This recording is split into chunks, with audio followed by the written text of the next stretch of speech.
You are now listening to Sembang Panas Podcast. Yo, what is up people? Selamat datang ke lagi satu episod Sembang Panas. Okay guys, podcast kami ditajakan khas oleh teman-teman ejen hartanah kami daripada AceRealtorsSg untuk masyarakat, demi masyarakat. Jangan lupa untuk follow rakan-rakan kami di Instagram dan juga TikTok AceRealtorsSg.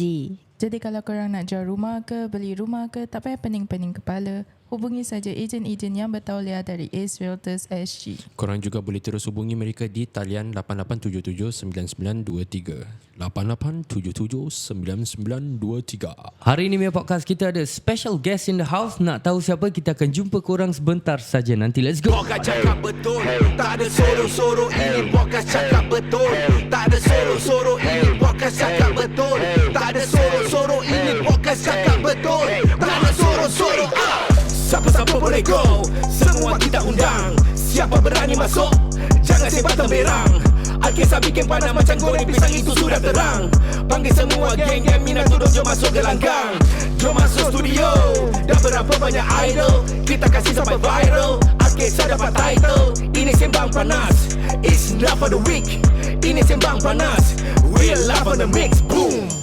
Sembang panas, panas, panas, panas. Sembang, sembang panas, panas, panas, panas. Sembang, sembang panas, panas, panas, panas. Sembang, sembang panas, panas, panas, panas.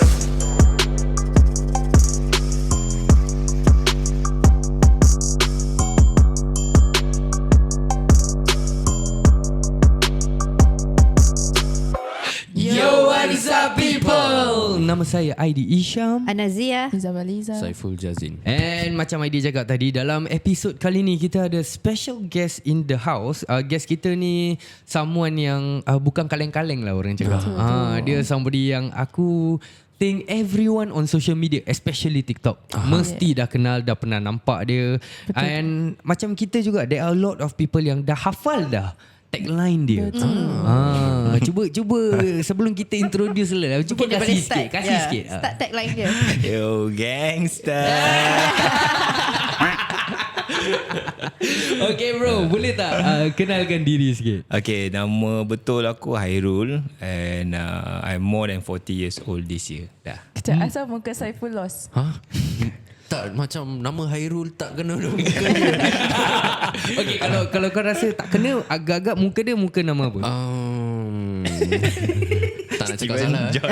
Dia muka dia Cina. Masalah dia. That's why nick dia Jepun. Tu pasal. Yeah. Hiroshima, Nagasaki. Sabar. Saya boleh cakap muka dia Cina. Lepas tu Kak Ana just Asian. that's why nama dia Jepun. Ya, kasi dia Asian Bukan kan. patut nama dia Cina. Nama Cina dah ambil orang. Orang Cina. Okay. Yeah. Oh yeah, by the way, mana datang nama Jepun tu? Cuba kasih backstory sikit. Orang kasih ya. Nama aku yang nickname semua orang panggil. Nama So, betul ada. is Hairul. Itu Hairul. dia. Orang Okay. tanya apa nama kau? Hairul itu. Nama makrib zaman Friendster? Ya, dia Jepun. Okay, other than Jepun, what other nicknames are there? Tak ada yang lately ni diorang start panggil ni yo gangster je tu je. Okay, yang Yo Gangster tu, sekarang kita nak tanya, Yo Gangster ni macam mana bermula dan apa idea ataupun backstory belakang Yo Gangster? Okay, dia started with one video. Okay. Itu video aku bikin tu sekarang video dah kena take down. Because Asal pula? aku pakai uniform kerja. Jadi cuba aku punya boss cakap please macam itulah tepikan lah tu video.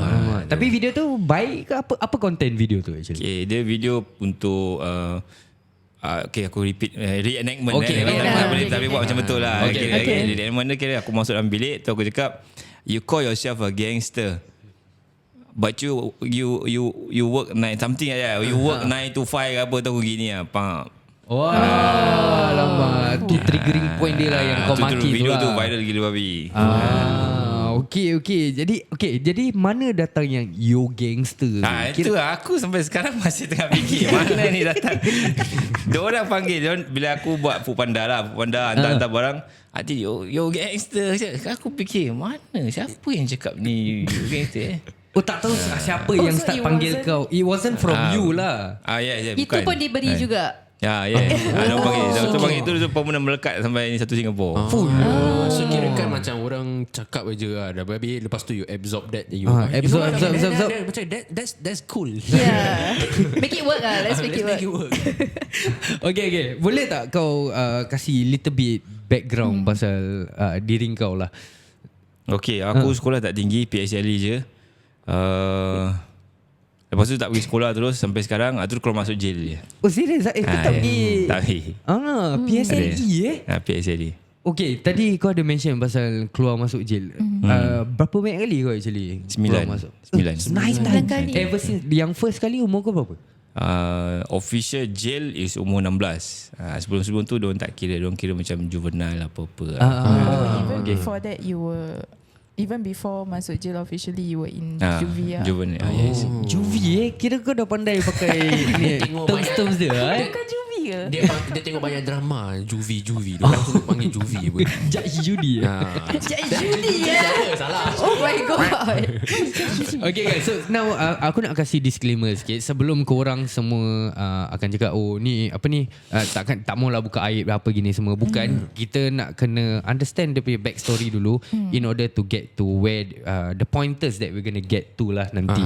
Okay, so actually nak tahu like kau punya yang last kali lah basically. Last kali the one that you got inside was berapa lama and because of what actually? Last sentence was 12 and a half years for drug trafficking. 12 and a half years Lama sih tu. 150 bulan. Ui, kau calm down Aku Pemi 1 to Pemi 6 saja rasa dah lama. So tahun apa tu you start serving? 2011. 2011. Okay. Aku nak tanya like bila 12 and a half years, definitely banyak benda kau missed out, especially dekat time dekat luar ni lah. So what were some of the main difference yang kau nampak? So we talk about apa yang kau nampak first, yang daripada kau masuk dengan kau keluar. What was the new things that you saw actually? Okay, first kali about half an hour after the release, bila aku pergi City Square, first shopping center pergi City Square. City Square? Kenapa dah banyak City Square? Pasal daripada Changi sana kira macam dekat sikit lah. Okay. Habis ada banyak tempat makan lah. Lepas tu aku pergi sana, then aku notice orang semua macam gini. Diorang tunduk bawah, tengok handphone. So aku tengok bapak aku, apa orang semua jalan macam gini? Bapak aku cakap, nanti kau dah ada handphone kau pun gitu. Okay. So wait, telefon kira handphone lah basically. So bila time kau masuk sebelum tu tak ada, belum ada. Tapi there's nothing to see on the handphone. Cuma SMS, miss call dah. Kira time handphone lama macam Nokia punya time lama lah. Betul. Tapi 2011 Facebook dah ada not semua that dah. long what? Yeah. Ada bukan tapi zaman Nokia apa? handphone boleh log in tapi dia tak macam sekarang lah. Everything is inside. I think back then right 2011 kan dulu kita orang pakai prepaid. Tak ada data. Tak ada data. Tu dulu zaman kalau terpicit internet kira dah end of the world. Ui, dia punya bil. Dia punya deal. That's it. Aku pernah terpicit 600 lebih je. Padahal aku tak pakai pun. Dok, aku 3K. Ui, 3K. internet je. Yeah, dok. Because that time sekarang ada unlimited amount plan. Dok, 3K legit. Mak aku rembat aku je. Kena whack ah. Kena whack. Aku ambil M1 dulu. Mak kau gangster. Mak aku you gangster balik kat aku. Dok, rabak. Because why? That time I think the unlimited data didn't exist yet. Yeah, So betul. it was like macam they give you 5 GB or Yeah. No, it's not GB. It was MB. No, my 1 GB. GB, Yeah. by then dah Orang GB. kaya kan? 5 GB tapi 5 GB per week. Okay. Ui. Yeah. So it's Dia banyak apa? no 5 GB per week. Kau buka satu YouTube that's it gone. Oh yeah, true. Yeah. It's It is fast. It's fast. It's very fast. So then that time I did me being Liz during that time when I was that age. Aku? Me being Liz pakai banyak apa? Sampai 3,000 Okay. Okay. Well done. Mak aku balik cakap, why the bill $3,000? What you do? What you buy online? I say, buy what? I never buy anything. Okay, jadi Jebon, aku nak tanya like, bila kau nampak macam gitu kan, and then aku nak tanya, do you macam apa tadi bapak kau cakap, nanti kau akan tahulah. So sekarang honest kan, kau pun macam gitu juga ke? Tak. Kita oh legit lah. Kau not Sometimes the... lah bila engrossed in work je aku macam tengok gitu lah. Tapi selalu aku tak tengok handphone sangat lah. Okay, I got a question. Sila. When you were inside, dalam tak ada internet or tak ada social media at all? Ada tablet. But Tapi you guys can access. there's no internet lah. So when you came out, dia macam a brand new world lah. So how did you adapt? Terus terjun betul je. Was it hard or not for kau to adapt after 12.5 years kat dalam, like kau keluar, kau nak kena adapt with all the new things yang Catch up happening dengan already outside. technology and all that. Oh yeah, especially technology, I think, because catching up on tech. and aku rasa faktor umur pun main peranan juga. It's different from the younger generation yang nak tangkap things very fast. Kau keluar time umur kau dah Late 30s. Yeah, I think it was it hard for you to grasp yang apa ni new technology semua? Okay, dia macam gini tau cerita dia. Macam kita punya human mentality When you are being pushed to the edge, you have nothing to do but forced to adapt je. So aku kan tak boleh macam complacent. Tak apa, tak payahlah, ni semua bukan kau pen time lah. Aku baru belajar bawa forklift lagi baik. Dah tua apa. Tapi aku fikir, kalau aku tak ikut, tak belajar, then I will not progress. So nak tahu pandai ke tak pandai, you have to force yourself to digest the information and how to learn, how to use all these things. Jadi kau boleh adapt, lepas tu kau boleh progress. Betul. Kalau nanti kau bila gitu orang tanya kau ke nak fikir apa-apa, nak hantar email kat ICA pun tak tahu macam mana. Betul. Ada sesiapa yang ajar kau ke? Tak ada. Kau self-taught? Self-taught. Everything? Oh, busy. How long did it Duduk tenung je tu handphone. Mesti kau belajar. Tak belajar tak tahu apa juga nak cakap. Habis ada phone bill sampai 3,000 ke? Tak ada. Masih. Dia masih tak boleh, dia belum recover lagi. Are you still paying for it sampai sekarang ke apa? Tak, aku trauma. Aku memang aku macam itu. Legit saya tu. Yeah, because okay, then the time when you left, right, then you got yourself a phone lah. Pasal ada I think when you went in that time, your phone apa pakai? Aku masuk phone aku apa Siemens punya phone. Sabar. Sesungguhnya aku berpatut. Sabar. Is it even pronounced that way? Yeah, betul. Siemens. Yes. Why does it sound so wrong? I think it's just kau. Siemens. Aku kat saya pun still cannot grab. Was it really pronounced that way, Kak Ana? Siemens. Okay. Is apa? Touchscreen ke apa? Legend saya tu phone. Scorpion, nama dia Scorpion. Siemens Scorpion. Oh, Scorpion. Aku tahu. Legend gila saya.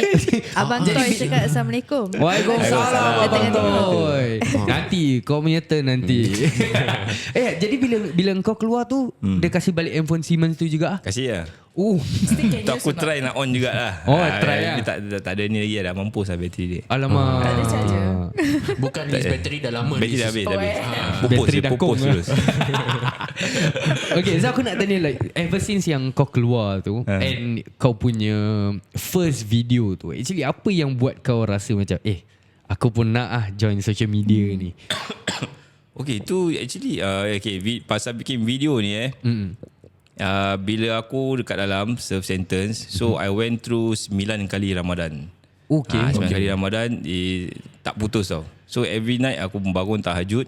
Habis tiap-tiap malam aku akan minta pada Tuhan, jumpakanlah aku orang-orang yang aku dah sakiti ke, dah hutang ke, dah pernah termaki ke, kasih aku jumpa ni semua. Lepas tu jumpakanlah aku dengan anak aku. Macam gitu. Jadi hari-hari aku minta tahajud je, minta tiap-tiap Ramadan 30 hari ke 29 hari tak pernah miss. So bila aku keluar tu, aku nak cek jalan. Macam mana aku nak jumpa orang-orang ni semua takkan nak pergi scroll Facebook sampai scroll gitu sampai bila saya nak game. Habis takkan nak pergi siapa aku pernah sepak kau tu jumpa aku. Tak boleh. Correct. Boleh viral lah macam Ayub Sudin gitu lah. Tak boleh. Kau put nama Ayub Sudin.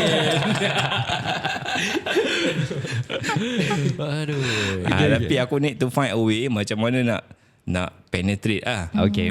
So at the same time aku rasa macam okay, then I need to do something that can be beneficial juga. Alright. Jadi nak kena cari benda lah. So aku started my first few videos started from fitness punya macam genre lah. Okay. Angkat weight lah apa lain semua. For at that point of time aku tengah kerja as a personal trainer. So it brings me income lah. Lepas tu aku terus macam evolve sikit-sikit belajar, ambil course macam nak edit video, macam nak shoot pakai ni ambil semua. course semua Alright. So daripada situ baru belajar macam mana nak Penetrate tu lah. tembus market. tak ada macam nak reach out. Lagi dalam lagi. Dia ID pun dulu suka bikin video gym semua. Tapi dia lasted for 70 days saja. Lepas aku kenal si musibat ni terus sampai sekarang aku jadi pemalas. So that's why your username was everyday fitness lah. Yes. Okay. So aku rasa kau punya if I remember correctly, kau punya contents the first few yang kira viral was pasal kau you gangster pergi balik lah. So that was one. And then after that kau tiba jadi boxer pula. So that became another hot topic. Apa cerita tu yang kau jadi boxer tiba-tiba? Kau nak jadi apa ni? Tak ada. Boxing is macam a passion, hobi. Hobi. So aku memang minat sports lah. Okay. So hobi ni menjadi reality pula bila kenal-kenal dengan Coach Ridwan daripada Legends Fight Sports. Okay. So they are nice people over there. So dia yang banyak macam guide aku. Okay, kau tak boleh macam dia tak cakap direct lah. Okay. Kau tak mahu hantam buta pergi shadow tengok ambil kat kamera gitu. Kau ingat style kau datang gym aku kau training. Okay. So dari situ Jadi dia ajar. So at first kau buat content macam kau tengah boxing lah. Tu yang dia reach out tunggal lah. Dia reach out, dia ajak masuk gym dia. Dia ajak masuk gym dia. So tu yang start ada competitions and all that ke macam mana? Betul. Tu start lah. Ada macam ada fight lah apalah. Middleweight lah. Around there lah. So what happened now? So, sekarang dia nak dekat retire lah. Tu. Kau retire ke dia retire? Aku. Kau retire. Lama retire dah 3 tahun lalu. But aku rasa the during that period of time yang buat lagi boom was kau punya cara, because we only see macam kau tahu macam UFC ke apa ke when they orang pair up with somebody, then the bad mouth, the bad talking and all that, the to and fro, it's all for marketing punya side. Kadang kat luar members, you know that kind of the thing. drama gitu. Yeah, so that was something that you did and it garnered a lot of, I would say, mixed reaction. Ada yang macam mak baik apa dia ni, ada but a lot of people was macam ya juga and everything. And it didn't help bila kau kalah kan, tak salah. Kalah yang 2 kali. Kau kalah 2 kali. Then it got even worse. Apa some of the komen-komen yang kau tak boleh lupa tu? Okay, somebody go and recorded the whole fight dengan Imran tu. Betul dia upload terus benda tu viral. Okay. Imran pun viral lah. Tapi he's a nice guy. I know he's some of his family members. Tapi macam sebelum fight tu kita ada connect ke apa ke, tak ada. So kenal dekat situ through the sport itself lah. Okay. So I remember the first time aku jumpa dia, kita jumpa dekat Clarke Quay, nak pergi shooting video lah.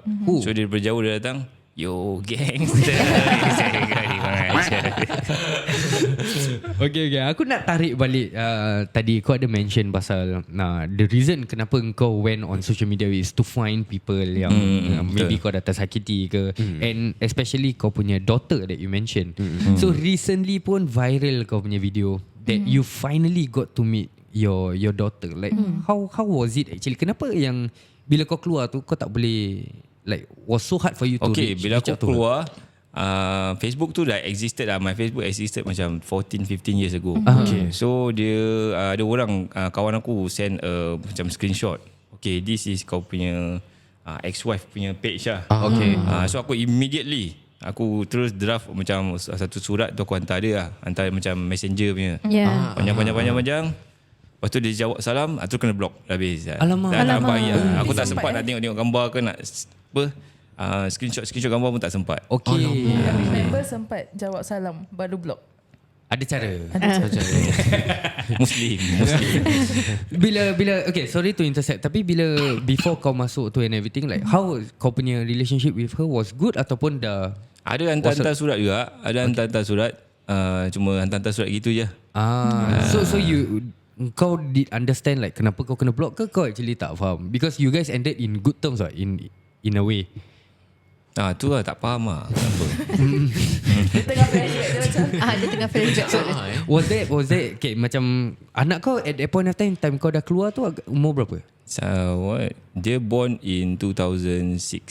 2006 kau keluar 2019 that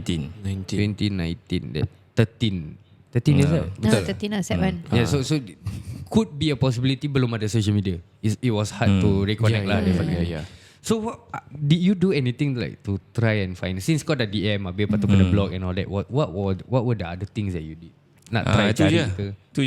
Itu je. Habis tak ada apa-apa lagi weh. like you didn't try to go like previously where they stay. Pernah lalu lah, tapi diorang dah pindah. Sebelum time kat dalam dia dah hantar surat dah pindah tempat lain. Okay. So there was no way at all no lah. way. Tak So tahu recently kita nampak that you two actually reconnected. But for a Okay. short while. Cuba cerita sikit. Okay, Tu kat that happened in downtown East. So at that point aku ada kedai for 3 hari. Okay. So kita jual barang-barang. Sekali dia datang. Okay, dia datang. Aku tengah busy lah, tengah peak hour petang-petang. Sekali dia datang. The first word dia cakap, do you recognize me? Dia bawa adik tiri dia lah. Okay guys, sorry, aku warning lu, aku dah nak start gembeng mood. Actually Aku sama. tak boleh duk pagi ni. Aku tak boleh, aku lembik je. Jangan. Korang tiga nangis. Ada chat dah. Aku kat sini. Okay, sorry, sambung. So dia tanya, do you recognize me? So bila aku tengok, of course lah aku recognize. Tak ada, there's no pause lah, no hesitation untuk aku jawab tu benda. Aku cakap, of course I recognize you. You are my daughter. Sekali dia terus nangis. Aku pun nak nangis. Aku tak boleh. Okay. Sambung. So dia terangis. Sekali dia peluk lah. We hug. Then aku cakap dengan dia, tu kita take a break gitu. Sekali aku cakap dengan dia, I still memorize your IC number. Sekali dia cakap apa? What is it? Sekali aku cakap ada IC number. I have a purpose lah why I need to memorize the IC number lah. So in any case, bila kita baca surat khabar ke apa ke, ada apa-apa terjadi, kita boleh call hospital. Kita boleh terus cakap this person nak IC number gini. Baru kita boleh datang visit apa. Correct. So jadi bila aku cakap dengan dia pasal IC number, dia nangis, dia peluk. Sekali dia cakap, lepas tu dia cakap, I watch all your videos. Then aku tanya dia, how did you get to know yang aku ada bikin video lah. Sekali dia cakap, how would I not recognize you? Padahal dia tak pernah nampak muka aku since the 1 years old. 1 years old mana ada budak, mana ada memory. Macam muka, There's no memories macam physical memories for a 1 year old girl lah. Correct. So aku tak tahu macam mana dia tahu, macam mana dia boleh dapat tahu ini bapa aku. I also don't know. Pasal kita zaman tu kita tak ada handphone yang boleh ambil gambar. Correct. Tak ada. So I have no other photos in possession of the mother. My ex-wife lah. Ex-wife aku tu tak ada gambar-gambar. So gambar wedding kita semua dia dah tak tahu dah buang ke dah simpan lah.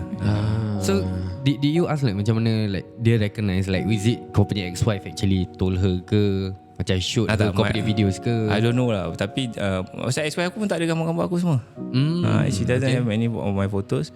Tapi bila dia cakap, how can I not recognize my own father, dia cakap itu.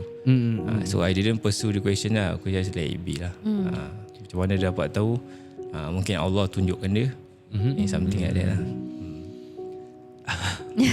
Aku tak tahu macam mana nak sambung like.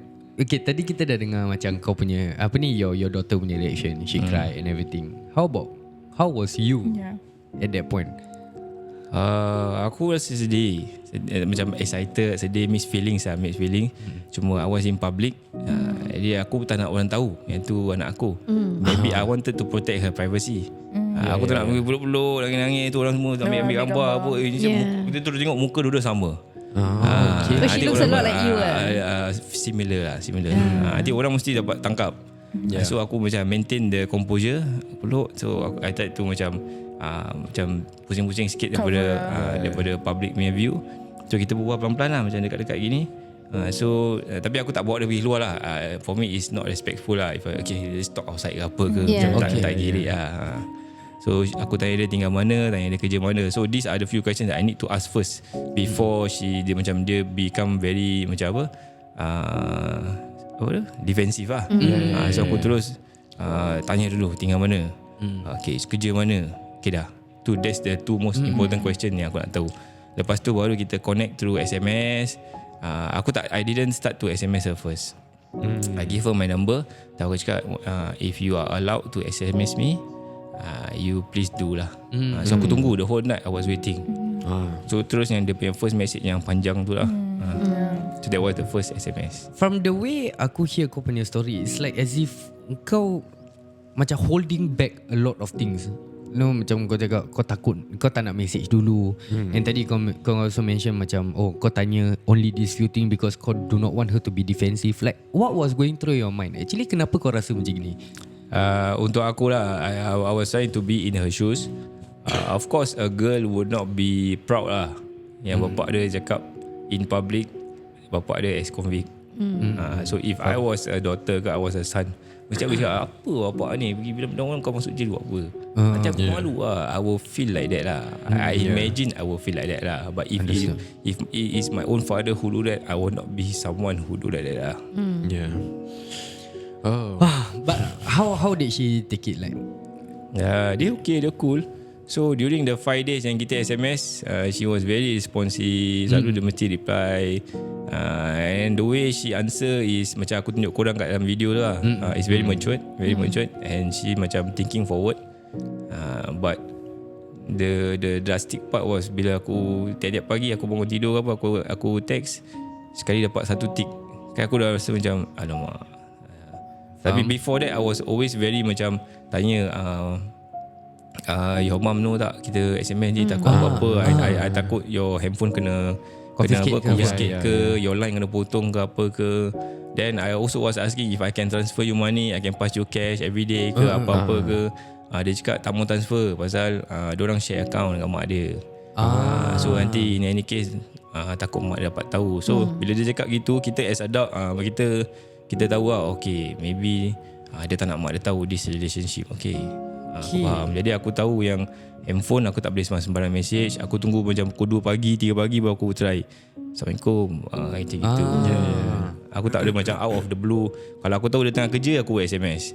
Kalau aku tahu, aku tengok macam senyap, nak SMS tak nak pukul 11 Semalam dia cakap check balik, semalam dia cakap start kerja pukul 2. Jadi pukul berapa tu dia keluar rumah. Ya aku nak fikir macam itu. Okay, kena calculate your moves lah. So about 12:30, 12:45 keluar rumah. Okay, Assalamualaikum. Faham? So wait, so let me get this straight. So cara kau mention like tadi the last one kau cakap one day kau message habis dapat one tick apa gini semua. So are you still in contact atau Dah tak dapat? And you don't know what happened? I don't know. Tapi aku pakai lagi satu phone. I got another phone lah. Aku message, aku terus direct je lah. Assalamualaikum, this is my second number. I understand what you have done lah. So in any case there is any emergency ke apa, you can just straight away call me at this number. Dah. So I just leave it at that. Yang itu 2 tick. Faham? So but the thing is you still did not get any closure lah. Like was it dia yang block ke, mak dia block ke apa? No, but here's the thing yang aku really respect cara kau berbual sekarang, because I think any person would make it macam a big hoo-ha, you know. Because aku nak contact anakku sih. Lepas tu aku tak dapat because my ex-wife did something macam gini. And sorry to say first, aku tak tahu whatever that happened lah. So but seeing you the way kau react balik macam gini, like it's so calm. But I'm sure a lot of things. The thing is, he's not only respectful to his daughter, you know. At the same time, I think he was also thinking of his position of the mother also. Macam if the mother doesn't want, let's just say example, if the mother doesn't permit me to meet my daughter, I also don't want to, you know, force it. I mean, he respects it. In a certain way. So which is respect. The one part that caught my attention was in the message you were asking whether she want to continue poly or not, right? And then you wanted to help her financially. So like macam why you suddenly feel macam nak tak tahu macam nak continue ya? Yalah macam for me, aku stop sekolah bila PSLE. Then my first job was 14 years old. Then I became like this. So aku tengok dia, aku rasa macam kalau dia tak pergi sekolah nak kerja apa sekarang average punya income dah 2.83. Kalau kau tak sekolah, kalau sekarang kau kerja kat macam F&B ke apa, nanti kalau kau tak sekolah lagi 5-6 tahun kan nak kerja apa sah? Takkan nak F&B juga. But nothing wrong with Tak F&B salah, lah. betul. Tapi the pay won't be enough if you were to support your younger sisters and brothers, or if let's say your mom dah tak sihat ke apa ke, then how are you going to deal with this? Your income will not be enough. And for me is I'm not a man who want to go to macam CDC ke apa ni semua. I'm not something like that. So I will do my best to do. Tapi dia perempuan macam mana dia nak hustle. Bukan kita look down orang perempuan, tapi dia ada adik-adik kecil. Kalau kita tak ada macam kita seorang, kita boleh hustle 24 hours. Tidur 2 jam pun boleh. Tapi kalau kau ada adik-adik kecil, ada anak kecil, tak boleh hustle. Correct. You are limited. Habis kalau kau punya knowledge ke, kau punya social skills ke apa, soft skill is limited, you also cannot work from home. So there are many opportunities. Tapi aku fikir macam I was thinking forward, fikir masa dia, kalau tak sambung sekolah, certain things you cannot do. Habis macam mana kau nak support family? Habis macam mana nak beli rumah ke, nak cari macam partner orang kaya boleh kahwin dengan dia terus dia tak payah kerja ke. You need to have some sort of macam apa, base lah, foundation lah. Alright. So kau punya your last conversation dengan, I mean did you get to contact kau punya ex-wife again? No, Like never. to us, tak pernah. Wait, have you ever like want to? Do you like want to macam need closure ke apa ke? Is that something that you are looking forward? Of course I want to lah. Pasal like I said lah, bila aku kat dalam tu 9 kali Ramadan I never miss tahajud before.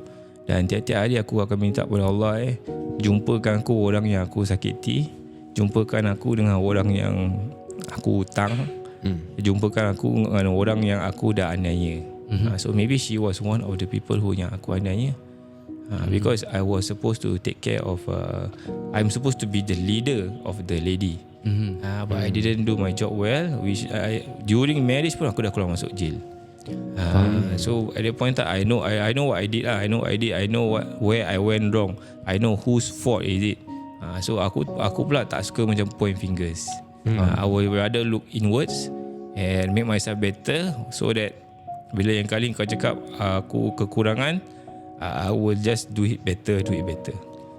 Aku really respect kau punya the way kau think. It's definitely something yang aku don't know if aku can do if aku were in kau punya position. And it's definitely hard lah. I mean being a father myself, and kita tahu kita punya salah. So it's gonna be even harder when finally dah dapat, habis lepas tu macam terlepas just like that. If let's say your ex-wife ke apa tengah dengar ni podcast ke, orang send kat dia ke, apa yang kau nak cakap? Aku rasa dia tahulah, dia nampak semua. Pasal I'm quite active in all the social media, so more or less dia tahu, dia nampak, dia tahu ni semua, everything is happen. Tapi mungkin dia marah ke, ataupun dia rasa macam kau tipu aku, kau janji aku nak jaga aku tapi kau tak jaga. So aku cuma nak cakap everybody make mistakes. There is no excuse for making a mistake. I realise what I did wrong. Maybe ada benda yang tak boleh go stand lagi, ada benda yang tak boleh di recover lagi. So even though kau tak kasih aku jumpa my daughter, I'm okay with that. I respect that. Aku dah jumpa dia satu kali. Sebab aku selalu kalau masuk jail, I learn how to orang panggil tu macam photographic memory tau. Bila aku tengok satu kali, I can permanently keep that photo in my head lah. So aku pun dah ambil gambar satu kali. So that for me that is enough. Aku pun dah baca apa yang anak-anak aku nak tulis kat aku dah baca. There are the most important words yang dia nak cakap, dia dah cakap. Untuk dia lah, dia memang dia dah cakap. Mungkin ada benda yang dia belum cakap, tak dapat cakap. So aku rasa aku pun tak perlu nak minta tak perlulah kau nak minta maaf dengan aku. Aku rasa I am the one who stir things up. I was the one who created the mess lah. So I'm sorry. Tak perlu kasih aku chance, pasal aku I am recovering myself. I understand my struggles and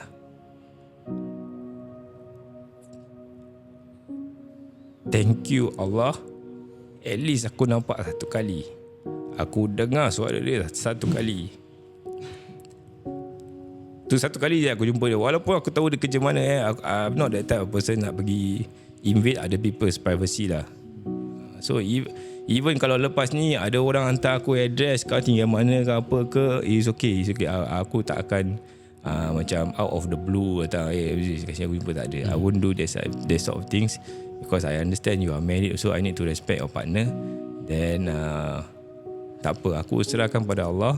Cuma aku minta dosa kita antara manusia tu tak ada orang yang boleh ampunkan. Cuma itu dah. Seperti 3 kali I remember I wrote to you 3 times dalam jail, surat fizikal. Aku minta maaf, dia maafkan. Aku minta maaf, dia maafkan. 3 kali. Aku tak pernah lupa. So thank you for kau maafkan aku lah. So aku harap kau jangan simpan apa-apa lagi. You can just continue on with your life.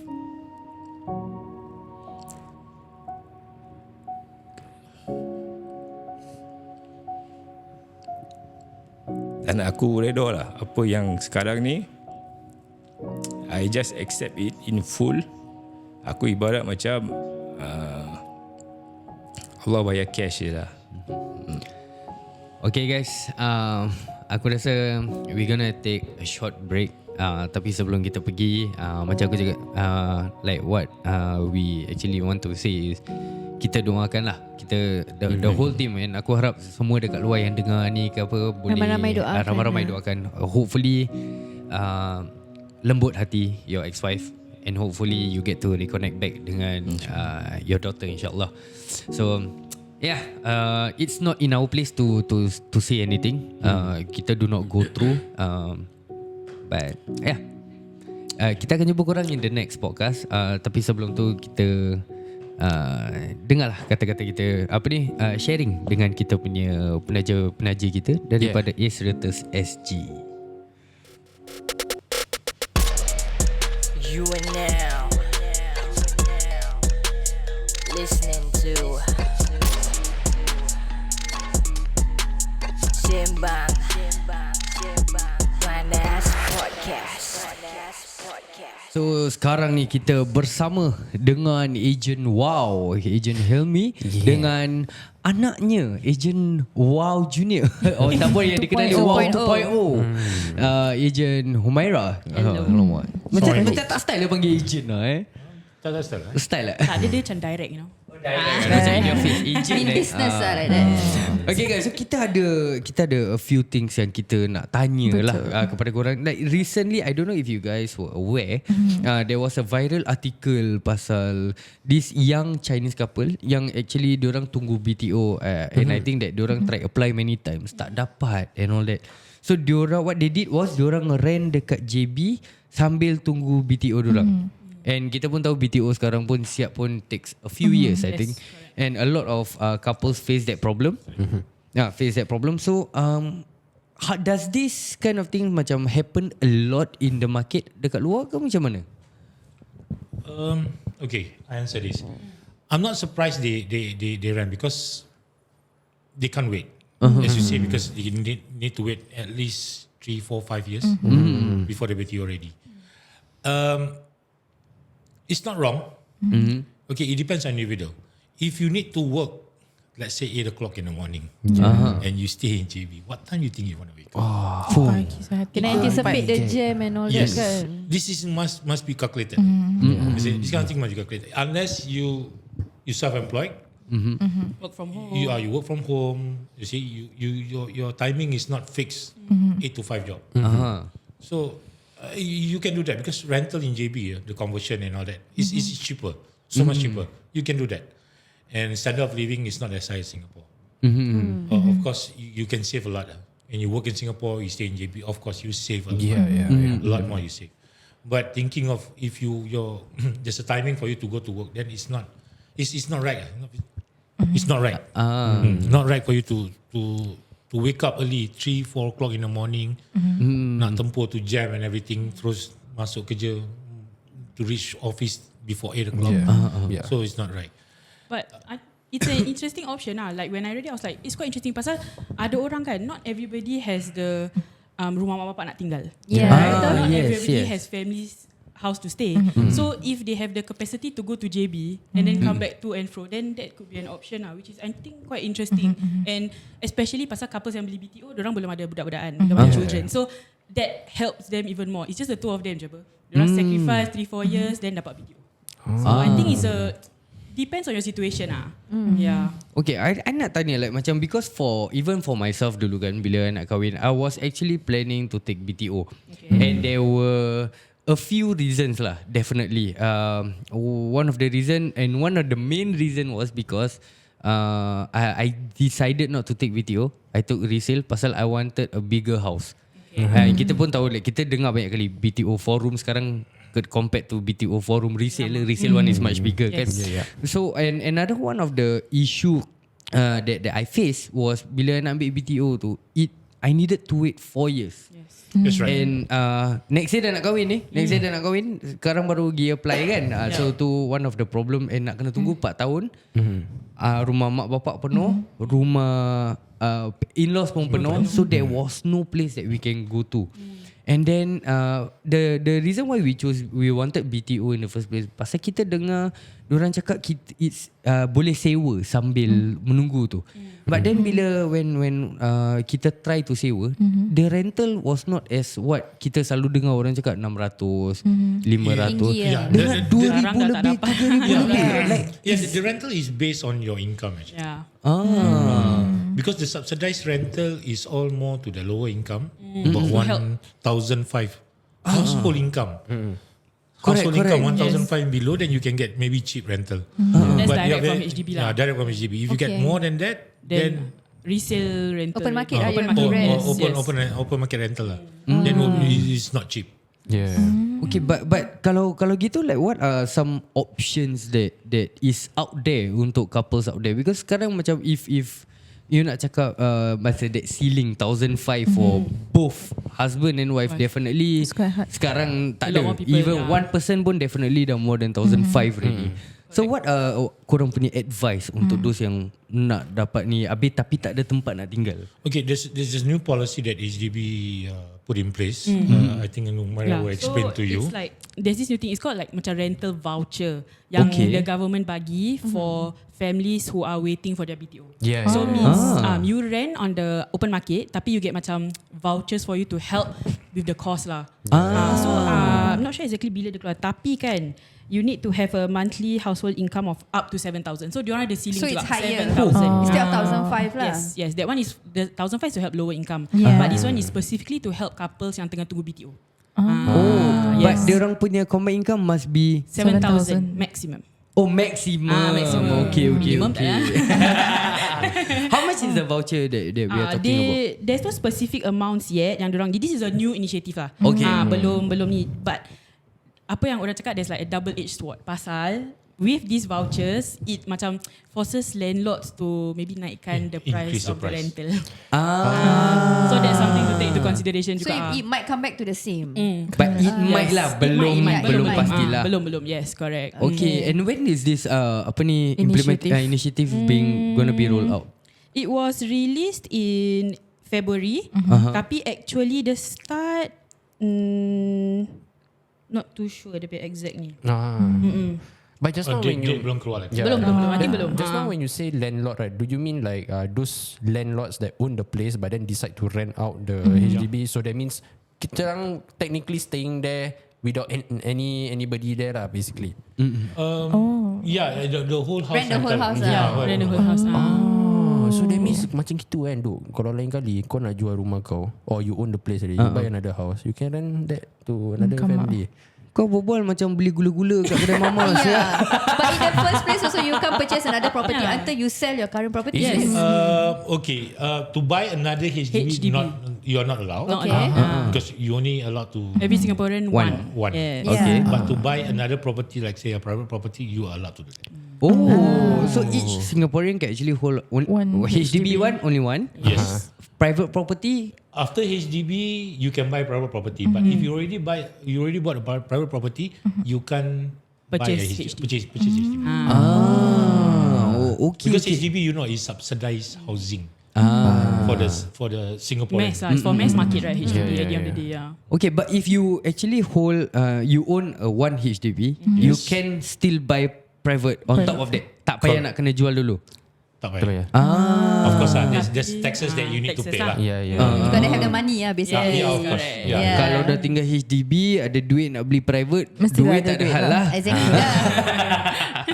Okay, I just want to ask so does that mean that if let's say for example newly couples yang nak beli rumah, and then for example diorang punya rumah mak bapak semua penuh, and diorang tak nak tinggal kat JB, there is no other option than to rent dekat the open market?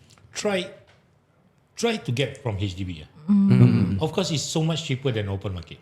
Open market now, a 3-room flat can go up to 2,500, 3,000. A 3-room flat that is only 2 bedroom. 2 bedroom. 2 bedroom. But if you get direct from HDB, it's much more cheaper. Because for me, right, there was a case where I actually purchased my house, right, and I was trying to do rental also initially, and then suddenly I stumbled upon this thing that suddenly appeared on HDB website, where it appears only once in a while. I think it's called open booking. Okay. Yeah, and then I managed to purchase my flat. Right, next month I get my keys already. Like instantly. Is that an option also for? To sale of balance flat. Sales of balance flats. Yeah.